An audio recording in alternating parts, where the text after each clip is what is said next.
My name is Doron Perez, and I'm the executive chairman of the World Mizrachi movement. One of the things we tried so hard to do over the years at Mizrachi is highlight the national days, Yom HaAtzmaut, the privilege of a state of Israel, Yom HaZikaron, the price that we have paid.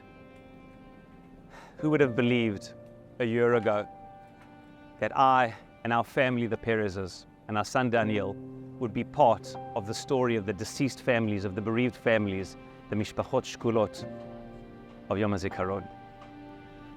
This Yom HaZikaron is unlike any other Yom HaZikaron. Here I am at Hostage Square, 133 hostages, including the body of our son Daniel.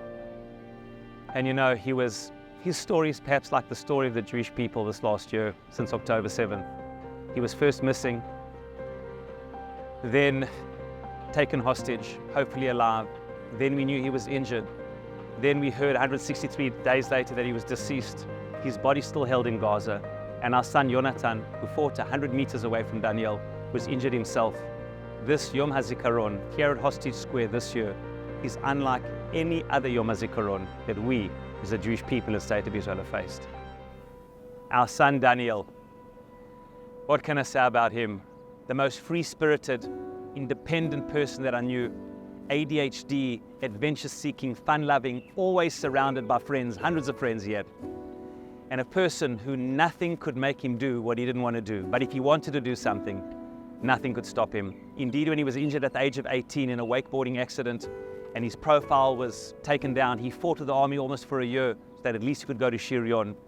And indeed, his life led him on that fateful day to be an officer in the Israeli army, an outstanding soldier, ready to do whatever he needed to do to defend his people and homeland. You know, one of the gifts we got was his possessions which returned from Nachal Oz base. And in this we found a diary that we didn't know existed, that he began to write when he became an officer about 8 months before he passed. And in this diary, he writes about his responsibility as an officer.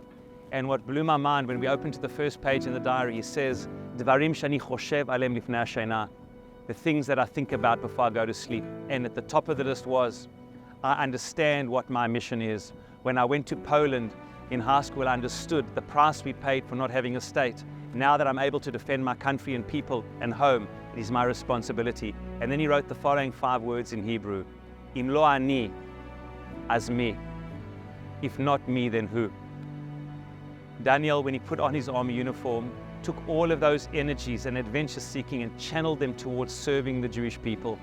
And on that day, for those 2.25 hours, him and his tzevet, his crew, fought with such bravery, with such coolness, with one thing which we indeed wrote in his gravestone, Daniel ish chamudot, this beautiful, wonderful Daniel, like his forebear Daniel in the book of Daniel. And we wrote the following 3 expressions. We wrote, Davak b'mesima, he stuck to the task at hand. Lacham b'gvura, he fought with courage. Hitzil rabim, he saved so many. In the Shiva, 2 families from Nachal Oz kibbutz came to us in tears, saying that they felt that their families were saved by Daniel's tank. They read about what his tank did and their bravery, and relatively few people were taken hostage and killed in Nachal Oz. And they came to thank us on behalf of 133 children and families that perhaps Daniel's tank and his crew was the difference between life and death. You save one person, you save generations. On that, arguably the most fateful day in Israel's history, Providence decreed that our son Daniel and his crew would be where they needed to be to do everything they could to defend the people and state of Israel. I've been very involved in Yom HaZikaron ceremonies throughout my life as a student, an individual, a Jew, and a Jewish leader. I never thought I would be a father of our beloved son Daniel, participating so integrally in this National Day of Commemoration. My feelings are mixed feelings of immeasurable pain and pride. So full of pride as a father for our son Daniel, that despite the immeasurable pain, if it was decreed last Rosh Hashanah that Daniel was to pass away, to do it in a way that he was where he wanted to be, giving everything he could to defend his fellow Jews and the state of Israel, to dal Kiddush Hashem with such altruism, commitment and dedication to his people is an honor. And I'm so proud to be his father, while my heart is so full of sorrow and pain. The story of the Jewish people, of course, is not only one of pain and suffering. Our family story also somehow reflects this Jewish story. It wasn't 10 days after our son Daniel was declared missing that our oldest son Jonathan, himself injured in the battle, limped to his wedding on the 17th of October to be married. And here we had this impossible task. On the one hand, to be full of appreciation for the son, the injured son that could have been killed, God forbid, that we have and is getting married, along with the pain, the difficulty for the son that we do not, Daniel, who was missing. Yet, perhaps the most profound thing that I've learned in the last 6 or 7 months is how these two live together. The pain and the pride, the simcha, the celebration together with the suffering, all indeed can and do live together. And I've come to see how this really is the story of the Jewish people.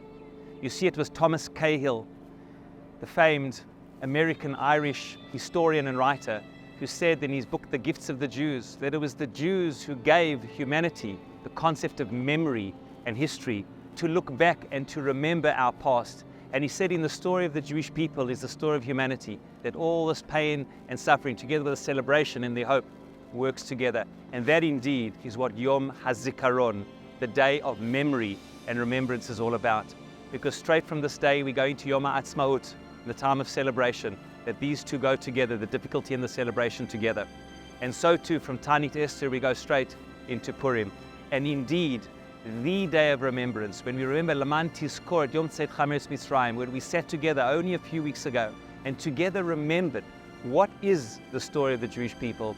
And we tell our children, and we told them, and we tell them in every generation, Vehi she'amda, shebechol dor vador, indeed, in every generation there are pharaohs. There are those who wish to destroy us, to do everything that they can, and we have witnessed anti-Semitism and opposition as we speak to Israel and Jewish destiny, that who would have imagined in our lifetime we would see such a thing. But we are told, not only shebechol dor vador, we are told, v'hakadosh baruch hu matzilenu miyadam, that Hashem will save us, and does and has always saved us, and will once again save us with hope from them.